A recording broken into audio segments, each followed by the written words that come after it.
it's avoidance, and it's chopping you off from accessing yourself. Because the truth about triggers is that you're triggered.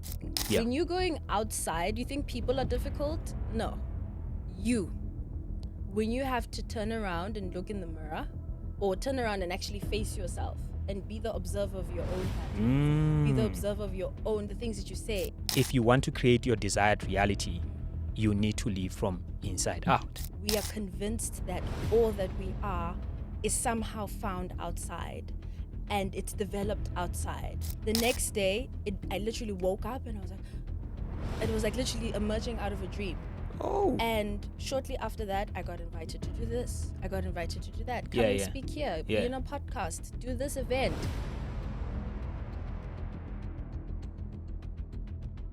Hello to all the viewers. My name is Tlotliso Ngqumeya, and I am guest number 015. By participating in this engagement today with Elvis Molefe, I hereby give consent to the platform to publish this conversation via relevant audio and video streaming platforms, and to utilize all the existing social media pages to share this conversation for the purpose of educating the greater society about the topics discussed between myself and the host today. Furthermore, to all viewers and listeners, it's very important for you to listen to or watch this conversation till the end in order to avoid missing information, pieces, and puzzles that connect to form the central objective of this conversation today. Through all the channels this content will be distributed via, may this conversation reach both the ears of the experts and the non-experts in subjects and topics discussed today. Thank you. Thank you very much. I wish people knew how this episode is so special because, at some point, you and I used to work together. Yeah. And I've invited a couple of people here that have formed part of my life previously. I mean, there's a lady that I invited, Kihumuditwe, who was a grade higher than me in high school. And right now she's doing really good in business. She's in the sales business. And then I also invited a lady, Ruth Zanele Madlasi, who is also like a teacher. She has taught in Korea. Right now she's in Cape Town. She was here to just, explain what is the process of like teaching English online and not being a traditional teacher in the classroom. So I wish people can know how this episode is so special because if you can, maybe take us through a little bit of a background of how do we actually know each other. So for someone who's like, who are these people? Okay. Yeah. So back in the year 2021, not so far away from here, Yeah. where we are right now, just a stone throw away. Very funny. Yeah, right? There's a company, I will not name it by name, Of course. but a specific company. And Yeah. I waltzed in, and when I waltzed in, there were a room full of men. Mm. And Elvis happened to be one of them. And I was like one of the only two women that were there at the time. Yeah. And that is how we met. We were working together. You were in communications, I think it was. And I walked in as an assistant. And I think that's how our paths crossed. Yeah. It was such an interesting experience, actually. Wow. Working there was enriching, difficult, but also quite enriching. Yeah. And Yeah. it was, interesting. Yeah, really interesting. And now that we meet under different circumstances, you are now serving in the coaching space, I am. right?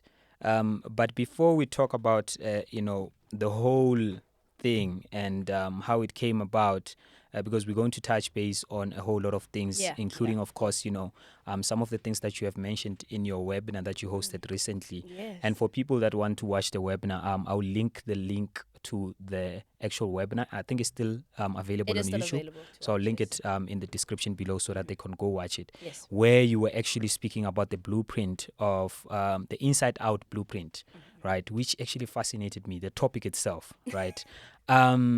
But how do you even end up like choosing either this is a career or a purpose in the coaching space? Yikes. So I think for a very long time, I've always known that I've loved to teach, right? I love to share, and I've always loved to help people. Okay. So this has always formed part of my life. I'm also a person that's a creative. I'm quite expressive, and I'm quite out there. So I just always played around with these ideas, right, in my space. I was actually, at some point, I thought that I wanted to actually be a teacher in the classroom. Wow. Like a Yeah. traditional Like teacher. traditional teacher, like it was literally a Yeah. very Wow. prominent dream of mine for a very Okay. long time. But obviously, as life goes, I started working other places and I got to meet myself in many different fashions. Mm. And to get to the point where I decided that I wanted to coach, I actually was coached. So I'm not sure if you remember in our previous workplace, You're there gonna was end a up mentioning special. it. Don't sleep. I promise I won't. I promise I Yeah, won't. sure. So in our previous workspace, there was a very prominent lady there. I'm not sure if you got the chance to meet her. I believe you did, but Okay. her name was Miss Julia Paris. I think so. She came on board a couple of times Yeah. to coach us as a team, but at some point when I started to work at our previous workplace, Yeah. I was a young girl who just boom, poof, happened to work in like a professional setting. I Yeah. previously was a radio presenter, so Yeah. I wasn't used to the formalities Yeah. and Yeah. Yeah. all. I had never been an assistant before in my life, so I was frailing under the pressure, trying to keep a smile on my face. Of And course. she saw me. And it was so funny because at that time I was craving a mentor or Yeah. someone to Yeah. help me along the journey. Yeah. But I thought it was mostly like just based on my own Work. personal, Oh, yeah. things. Yeah. But for some reason, I was in contact with her husband who was doing work with our previous employer. Yeah. And for some reason, she just had a call to me. Hmm. And she told our previous employer that, listen, I want to talk to her. Wow. You And specifically. yes. And we started I to think this is talk after I left, right? before you left. Oh, is it? Yeah. Okay. So Before everything was you left. happening. It was happening during. Okay. Yeah. Yes. And it was, I want to give you like a little tidbit of when it was, but I think we can move on from there. So Yeah. yeah, and she saw that I was feeling under the pressure and she was like, I just want to help her. And I think at that time she thought that she would touch base with me on a work base, right? Mentor me in terms of just a little bit of admin, getting myself together. Little did she know that Spirit sent her right to me. And our souls For were a like different purpose. kindred, completely different purpose. Wow. She took me from a very dazed space, all the way to like the end of, I think it was the beginning of 2022. That's when we kind of paused in our coaching. But she took me to a place where I started to build self-confidence, self-knowledge, trying to like understand myself and also affirming my spirituality, which is a very big part of my life. We stopped coaching for a while, and then 2022 I had something very significant happen. My dad unfortunately passed away. Oh. And then 2022, 2023, we're not really like we in contact here and there. I started working somewhere different. And then 2023 I left the place that I was working at. Okay. And now this is a big change because I was tired. And I don't Okay. say this lightly. I was burnt out. What kind So of I tiredness crashed. are you talking about? The full body spirit collapse, I can't get up type of tired. I was Ooh. so exhausted Yeah. by the work that I was doing that I had lost the spark. In you. Yeah. Yeah. I was just like, again, I went back into the days. And then at the beginning of 2024, I was trying to kind of build myself back up. I was done with school. I was graduating in 2024. But where I found myself in 2024 was a place of deep dissatisfaction. So I've always like kind of ebbed and flow in the life of Yeah. self-discovery and self-knowledge. Yeah. I can't avoid it. It's just part of my journey. If there's anything, life always holds a mirror to my face, right into my face sometimes. So I can't avoid my own Yeah. self-work. It's just become something that's so unavoidable for me. So I was in, again, a daze. I didn't understand where I was going. I didn't understand where I was headed to. Yeah. I was like, I want to do so much and this, but I know I don't want to do it like that. And I know all of that. Yeah. Yeah. Yeah. And she, again, took me under her wing. And we worked and we worked and we worked. And what's so magical about Mrs. Paris's coaching is that at the end of the journey, or when the light switch goes off, Yeah. it's as if it's yours. It's never like, oh, she taught me this and she gave me this. It literally comes from the inside, and that's what happened with me. Okay. The reawakening of my own internal power, my own magic, my own purpose, all of that came from inside. It was as if I was the one who thought it the first place. And of course it is, right? But I know that through the coaching and through working with her and through doing the inner work and tussling with myself and digging in there, that's when, I got to like, oh my goodness. And once you touch base with your inner power, once you touch base with the amount of potential and everything that lives within you, the divinity that is self, it's unforgettable. You can never forget that again. You will, if you do end up forgetting it, you will crave that feeling for the rest of your life. All the time. And when that happened, I knew exactly what I wanted to do, because I knew that I wanted to spread this to the world. I wanted to show people that, listen, this is possible for you. You can live this way. And I went and I learned the ways that you can help people live this way, and I'm still learning many of the different ways. But I knew that this is the channel that I can use to help people, teach people, share wisdom, share whatever knowledge that I have inside of me. And it was because I had that deep awakening, like reawakening of self. That that model or methodology of coaching that you're speaking about from your coach, of not necessarily spoon feeding, but instead helping you to activate it within you. I read a book, even in this morning I was listening to William Donahue, who is someone who actually debunks like the Bible from an esoteric point of view, right? To say, this is not literal. There's a hidden meaning around it, right? And his primary message is basically to show you that, within all of us, there is this spark, there's this, Sophia. there's this energy that is the same in all of us, and it can be reactivated or activated in everyone. And it's not about you following a certain guru or, following a certain person who has done, their individual work and, taking them as your mini god or whatever, but them activating it within you. What do you call that? Maybe not in an official term, but how do you describe it? For me, it's what I did at the webinar. It's the inside out. Life is always inside out. Yeah. I think so often the world has taken us from understanding ourselves and looking within ourselves to always seeking and resourcing outside of ourselves. We are convinced that all that we are is somehow found outside and it's developed outside. I almost have the idea that even if you're going through a difficulty and you have to be strong or you have to get grit, it's not that that situation is giving you grit. That situation is awakening the strength and the grit within you. It already exists. It was already there.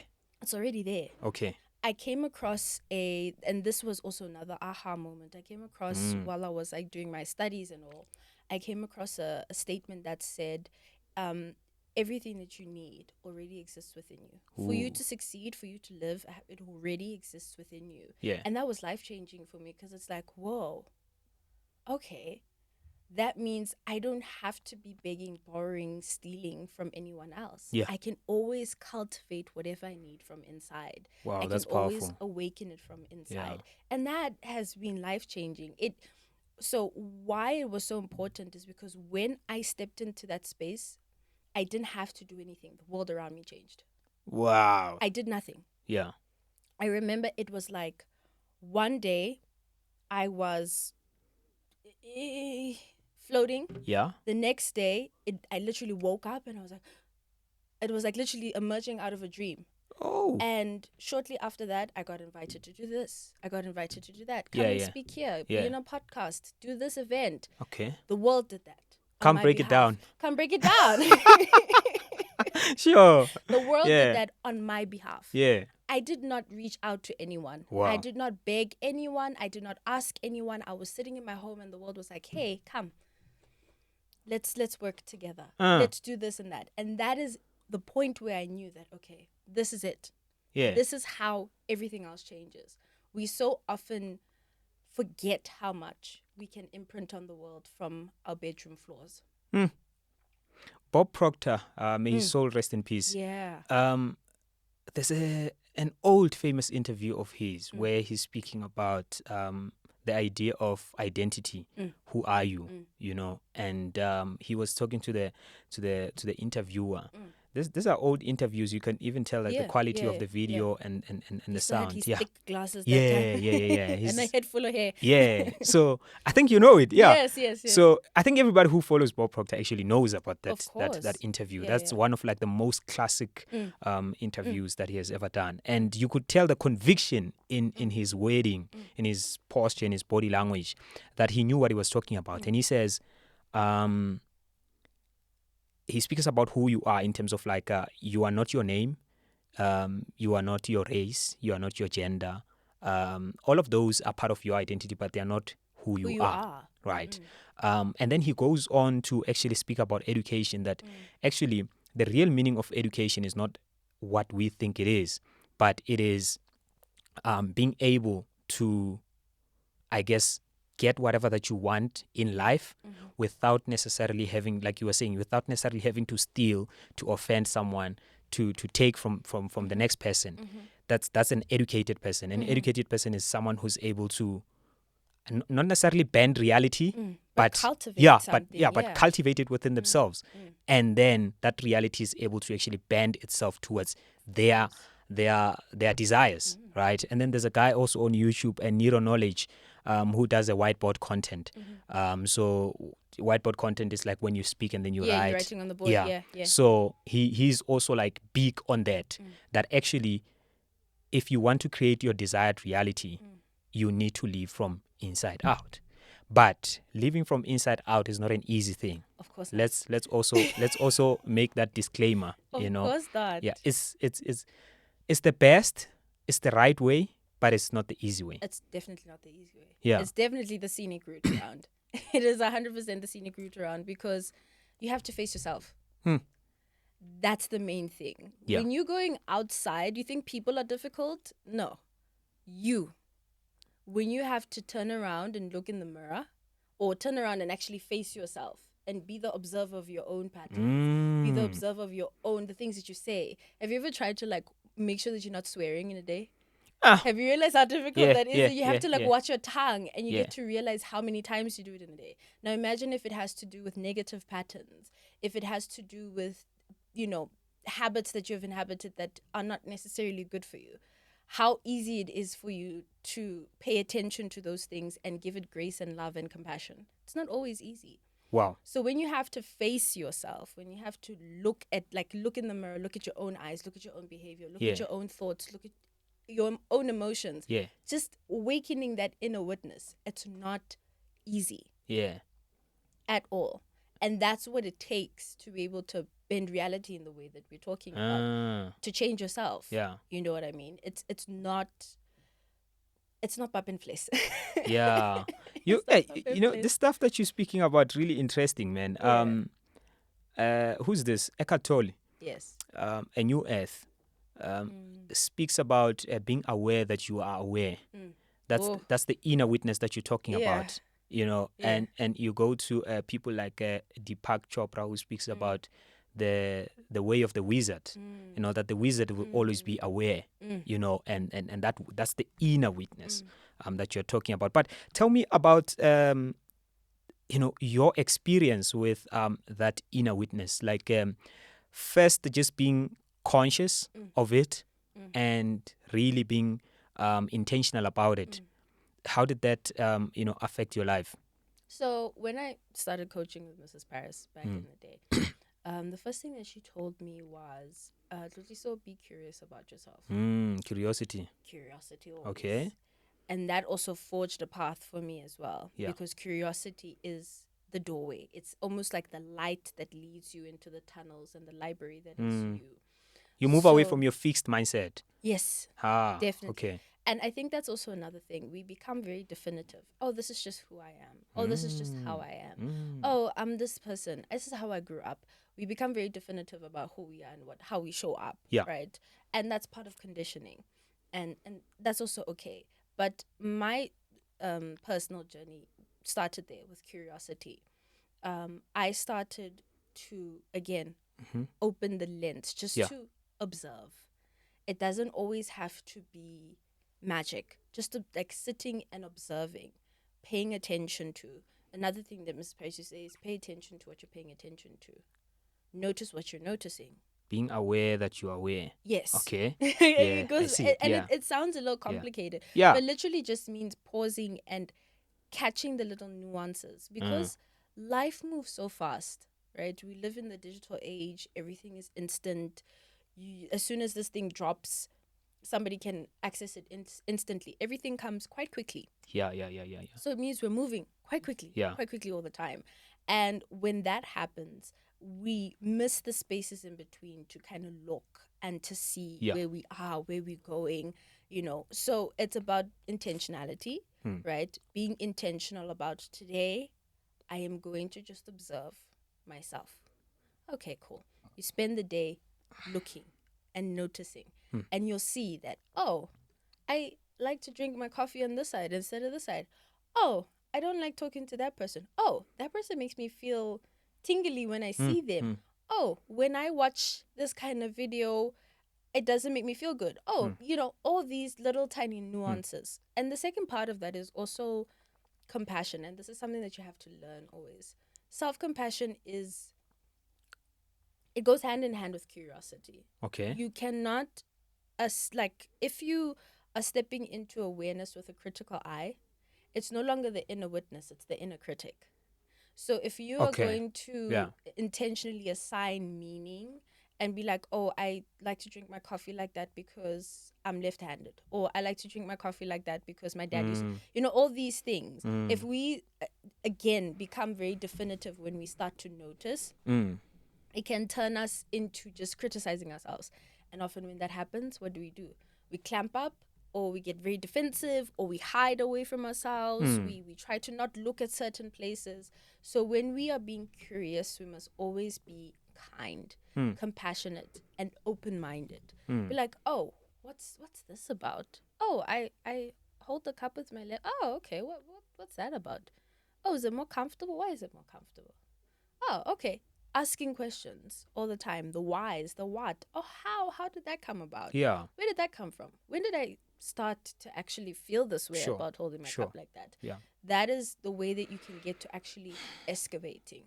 Because now you're peeling down the layers. Now you're getting to the root of it, of the conditioning, the root, the beginning point of where whatever that thing is. And you can keep it like that if you want to. But if you don't want to, and you want to change something, you can literally change it, but the only way that you can change it is from the root.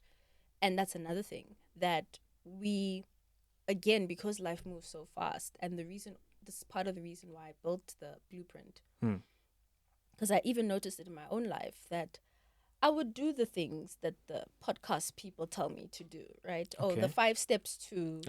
okay. Right? The 10 steps to, if you want to get to you need to do this. Yeah. And I would do the things, and I would try the productivity things, and I would, I would do the things. And then at some point, the things just stop working. I lose steam. I lose focus. It no longer... I sleep. Yeah. It just... Okay. It no longer works anymore. And I recognized that the reason why that's happening is because I would not hit the root of whatever it is that I'm trying to fix there. Yeah. I would deal with the symptoms. I deal with the symptoms that come out as my behaviors and the certain things that I say out loud without asking questions enough and digging up enough to get to the root cause of whatever that thing is. That's how you change. Wow. That's how you transform. That's how things happen. Yeah. You speak about the inner critic, which a lot of people, if they're not exposed to this work intensively, they might think that's the inner witness. Yes. Then it becomes, because the inner critic, as you're saying, is too judgmental. Yes. And Eckhart Tolle speaks about it as the voice in your head. Yes. That it's that voice that never stops. That never stops. And talking about his story, at some point he suffered like compulsive thinking for a lot of time, up until he decided that he almost like wanted to take his life. Actually, he Yes, was yes, willing yes, to. yes. He was willing to take his life. And that moment that you say it occurred into your life where you're almost feeling like you woke up from the dream, right? There's a lady that I interviewed. Her name is the Tlotliso Ngqumeya. She was talking about her experience with premature menopause, Oh, yes, yes, I right? remember that. Yeah. Yes, yes, So yes. that experience, what it was not just the premature menopause. It was also some sort of a spiritual awakening. So it was like a double-edged sword, right? Yeah. So it was spiritual awakening, also combined with premature Yes, menopause on top of that. yes, So yes. it's a whole like Thing. yeah. So she's also speaking about something like that. When I asked her that, then when did you come alive? She's like, one day I just woke up. I also started having like suicidal thoughts, but one day I just woke up and I felt like this cloud, just this heaviness, just dissipated, and I'm in a different state right now. She can't explain it, you know. But I want to ask you this question then: how do you change the inner critic to a positive kind of inner witness, where the voice is not judgmental, the awareness is not judgmental, but it is witnessing objectively and maybe even positively? So I think, I mean, objectively, it's kind of hard to reach because we'll Okay. never really be objective, right? Okay. Especially to our own selves. It's Yeah. very difficult to reach like absolute objectivity. Mm. But again, it goes back to asking questions rather than assigning meaning, Okay. right? So even when, let's say, I don't know, um, you step into a space where you recognize something. I like blue flowers. Okay. Or let's say I hate blue flowers. Okay. Ugh, blue flowers. Oh Yeah. my gosh, blue flowers. Why? Right? Mm. Again, it's asking the question why. And then you're going to almost immediately sometimes when it comes to the inner critic will be like, you always hate everything type of thing. It will say mean things about your behavior or judged you based on your behavior, that oh yeah, you always hate blue things, right? You hate everything. Yeah. Like keep it pushing, you know. That's normally what happens when you ask the why. It's like, okay, well, why do I hate Yeah. everything, you know? And even when the inner critic gives you the answer, yours is to always say why. Why is one of the best ways to start to chop at something, Yeah. because it almost starts to crack. The more whys you ask, it Yeah. starts to become almost obsolete, this judgment, because it's like, oh, you hate everything. Okay, why? I don't know. Life sucks. Yeah. Oh, why does life suck? Ah. People, they're just so mean and ugly. Why are people mean and ugly? It's like, I don't know.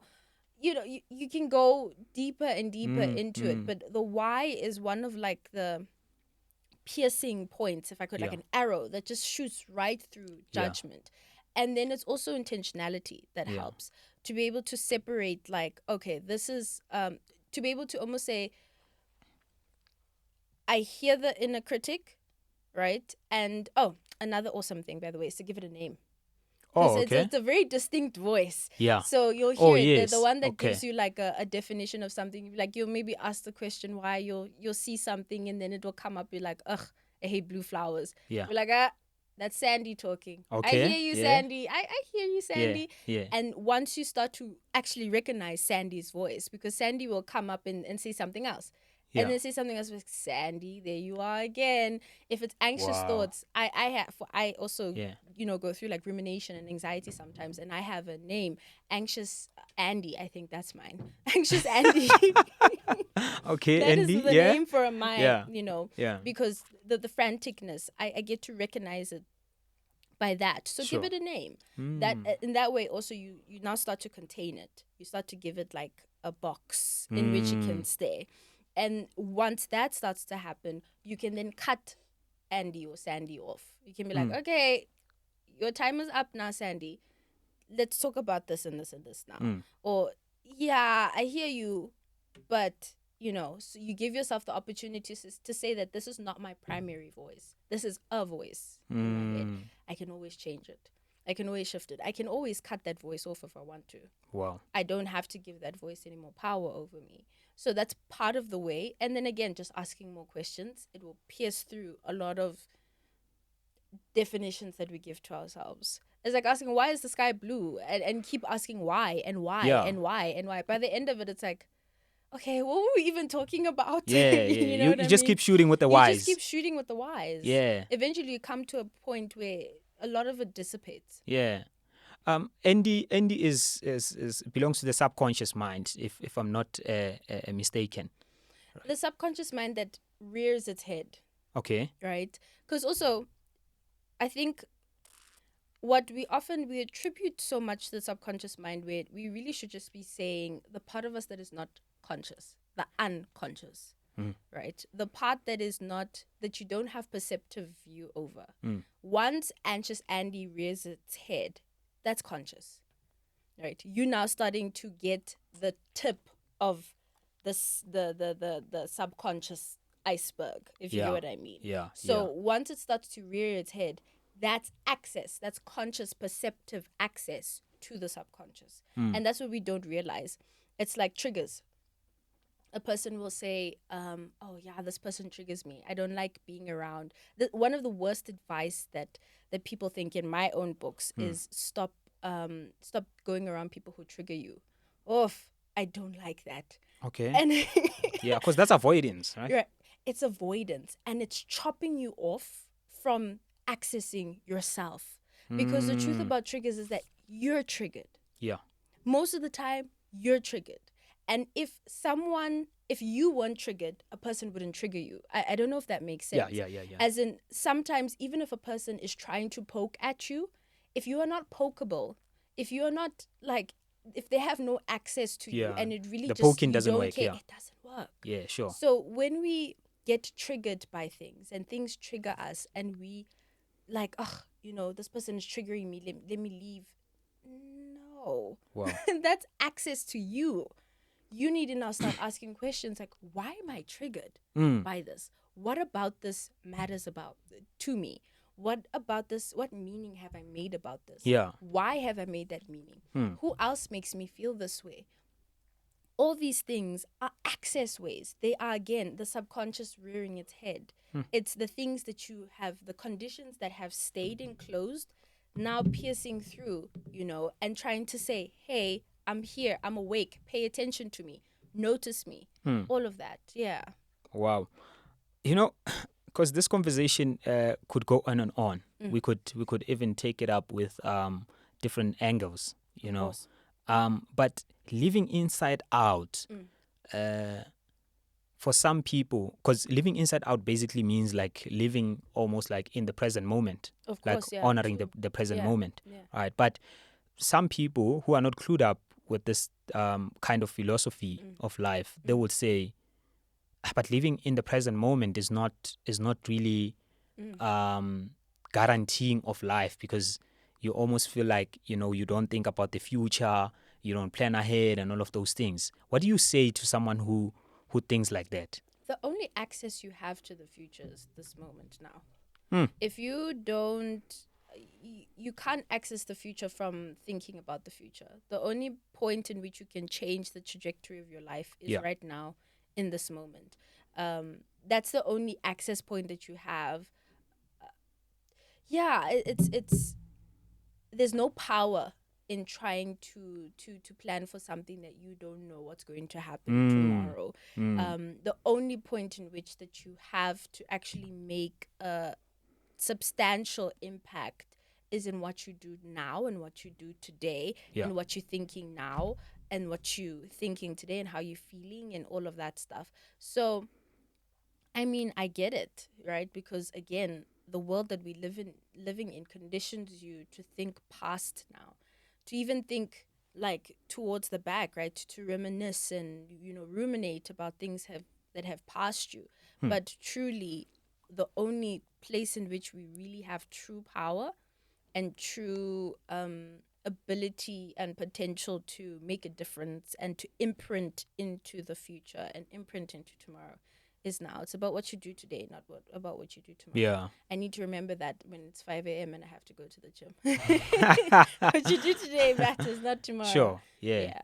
So that's the most important thing, I feel. Wow. Yeah. Really interesting. I don't know where I read this, but I just have it at the back of my mind. Yeah. Where I think it's Alan Watts, if I'm not mistaken, where he was collapsing the concept of time, right? To say, from a linear perspective, you've got past, present, and future, Of course. right? But actually, when you think about it, the past and the future don't actually exist, in the sense that right now where we are, you and I, we're having this podcast, right? You can think about the past. Maybe you can think about the time maybe you were driving, coming here, but you cannot access that moment, right? Honestly speaking, you cannot access it right now. And same applies to the future. You can think about the future. You can plan about the future. You can imagine the future. Maybe that's another way of, handling the future. Yes. But you cannot access it immediately. You cannot effect change Onto it.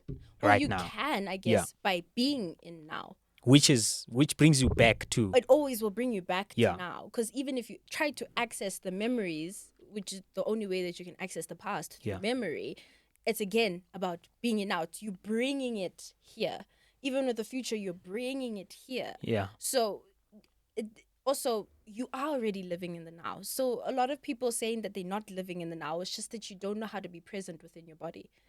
That's what you're dealing with. You don't know how to be present within your thoughts. Yeah. That's what you're dealing with. And how do we become then present in our thoughts and in our bodies? I mean, people are always anxious, thinking about the future, thinking about going to the gym, thinking about the next podcast, thinking about the next. If it's not the next, then it's the regret about the past, the past, yeah. But then how do I then condense it and bring it here? Yeah, like really, really, really, like practically live in the present moment. So, again, intentionality, number one. Okay, intentionality will always, drive you, right? So the first thing is being intentional about slowing down. You have to slow down. Okay. There's no other way about it, because what slowing down does, it creates space, right? It allows for space to open for those pockets of presence. Number two, mindfulness. I'm going to give you like the checkbox exercise, but it really does work. Yeah. Right? Being mindful. And it's literally just like 5 minutes of your time. That's all it takes. Of doing a body scan, a full body scan. That is you closing your eyes, starting at your toes, or you can start at your head, whichever way you feel. Feel your toes. Tap in with your toes. Can you feel your toes? Do you have access to your toes right now? Yeah. Right? Okay, cool. Then you bring it up to your ankles, then to your shin, then to your knee. This is through what? This is through thought, this is through feeling, this is through what? It's bringing, almost like if you closed your eyes, right? Yeah. And you had an eye within you that could see your toes, you're almost doing that. You're pointing that eye that's inside, because you have your eyes closed, right? Yeah. So I can't physically see it. You can't physically see it. Yeah. But within your mind's eye, you can almost like point to where your toe is. Yeah. Right? So you're going to bring your that's where awareness is. It's not eyes per se. It's like bringing your perception, almost your perceptive awareness to your toes. Then you can also wiggle them so that you can feel them, actually feel it. So wiggle your toes if you want to like tap in, and then be like, okay, how does that feel? Then you can also tap into things like, how do my shoes feel? How does the ground feel? If you have your feet placed on the ground, maybe if you have your shoes off, how do my feet feel on the ground? Then again, if you want to now go up, it's like, okay, how do my clothes feel? If you don't have any clothes on, how does the wind feel? How does whatever my feet touching feel? Another way to do this, lying down. It helps you also to now touch base with these little pieces. So you're just bringing your awareness. It's best to do it with your eyes closed if it's safe for you to do so. But even if it's not safe for you to do so and you want to bring yourself back, just, okay, how do my feet feel on my shoes or on the ground? Okay, how do my legs feel on my clothes? How do my feel, like, how does like the thingy feel? It's bringing awareness to you. Your body is in the present. So if you bring your awareness to your body, you will always be in the present, right? It's no longer up here. You're no longer ruminating. You're bringing it to what is present, which is here, your body. It will always exist in the now, as they call it. And do you think that can be able, because you know a whole lot of people that suffer from compulsive thinking. Yes. Because how I define that, like compulsive thinking, like that constant, Yeah. is that there's so much energy trapped. Up here, Yeah, yes. I guess. So that practice that you're talking about, it almost sounds like you're going to release the energy to In a almost, way, to almost like um go around the body, and then it's almost like there's going to be a fair distribution. distribution of it. Fair distribution of the energy within the body, because when it's only here and you're just thinking and thinking and thinking, you're not even feeling and paying attention to other parts of your body, of your beingness. of your beingness. I think oftentimes another part of that is that we think that our mind is the only valuable part of our experience. Yeah. And our body is just meant to carry our consciousness. That's how we associate our mind and our body. But our body is quite an active member of our thinking, right? We have already the second brain, which lives in our gut, which is very important. It's your body influences your brain, and your brain influences your body. So bringing awareness from here and down allows you to also get grounded again, right? So apart from living in the present moment, you also get to almost settle into where you are. You're no longer like too high up in your energy, which almost like, do you see the tension that happens? Yeah. So another point of access here is your breath as well. Breath will always bring you right back down. Okay. So if you can't do the body scan and that doesn't feel safe, because some people are genuinely disembodied based on trauma. You've maybe been violated. There's certain things that kind of jot you out of your body, that you cannot access your body sometimes, which is okay. Don't force yourself to do so if it's unsafe. If it feels too much tension, don't force yourself to be there. You can also access yourself through breath, right? Deep intentional breaths. If you want to do diaphragmatic breath, into your belly breath. Yeah. Try try maybe bring your breath a bit lower than your chest, only because that kind of breathing can cause anxiety, can cause more like frantic energy more than it will like a more calmer and parasympathetic kind of tone to it. Sure. So yeah, bring it down into the belly area with your breath. You can also, if again accessing your body is unsafe, then just access your environment. Point out things. I like to do this when I'm ruminating sometimes and I've got anxiety. I learned this actually from a lady on TikTok. Funny story. Is to just point out what I see. Oh, blue car, red dress, green sky. Blue sky, green tree. Point out those things. They again bring you to where you are, which is the present moment. So you can also now become aware of where you are. What this also helps you with is to calm down, because then you start to assess that, oh, actually I'm safe. Because also this kind of movement helps to assess safety. Yeah. So things like that. And also, I guess we have a short time for me to talk about this, but body-based things are amazing. Somatic embodiment-based practices, if anybody is interested in that. Okay. Give it to us high level. It's basically just what I was talking about now. Okay. Body awareness, right? Bringing understanding that your body holds knowledge. There's a fantastic book, if anybody wants to read it. It's called The Body Keeps the Score. The Body Keeps the Score. Yes, by something Basil van Skolk, I think. Basil van something. I forgot the full person's surname, but it's called The Body Keeps the Score, and it's about understanding bodily awareness and somatic awareness, understanding how much that sometimes trauma and all these things live within the body. And other schools of thought, I'm not saying this book says this, but other schools of thought even go as far as to say that the body is the unconscious mind. And for me, that makes sense, because it's the subconscious mind, I guess, or unconscious. I'd like to say. Okay. Why I say that is because, can you tell your stomach to digest right now? No, you can't. That's unconscious. It's happening. Just like the neurons are firing in your brain. You can't tell the neuron to fire. Yeah. You can't tell your heart to beat. Yeah. These are things that are happening. So there's below your septum. There's another brain as well. Exactly. Okay. There's the gut brain. So these things are happening slightly below your perceptive view. You can lift your arm, you can do this, Mm. but there are many things that are happening within your nervous system that you don't have perceptive view over. Mm. Once you become aware of those things, like what I was talking about in breath, when you get anxious, what you'll start to notice is that your breath will go. Yeah. You'll start quickening your breath, your heart will beat faster. These things are happening in response to either your rumination or whatever it is that your body is picking up, your mind and body are picking up is unsafe. So it could be something very simple, like an email for some people, Mm. right? For that person in that moment, they're about to face a tiger, right? So your body's responding the same way it would if you're about to face a tiger Oh, head on. wow.